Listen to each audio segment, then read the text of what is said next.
Um, I read the foreword to this book, and just reading the foreword and the introduction, I felt like I knew who Deborah was. I felt like she was my friend. And to see her strength, to see her courage in the midst of all that she was going through. Um, so in chapter 14, it talks about when God says no. And in that chapter, she had a friend who, I believe at that time, Deborah was diagnosed with breast cancer. But then her friend ended up being diagnosed with uterine cancer, and she went into remission after a year. But then after some time, her friend called her because they kind of lost touch. Um, but then her friend called her, and unfortunately, the cancer returned, and now it was in her brain.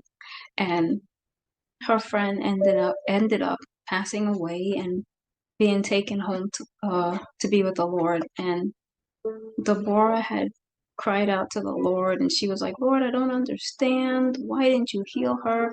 And at I think it was the next day, Deborah was speaking to her aunt, and she was venting and sharing all that was on her heart. And her aunt was just like, stop it, stop it, stop it. We can't.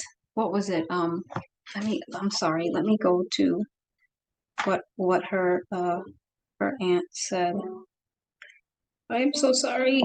Forgive me. Okay, here it goes. Her aunt said, listen, honey, you can't get all the answers. So stop asking. When God puts a period, don't put a question mark.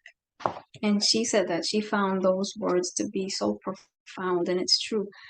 Sometimes God is not going to give us an answer. And sometimes we're just not going to understand. The Bible says his ways, they're not our ways. His thoughts, they're not our thoughts. They're higher than ours.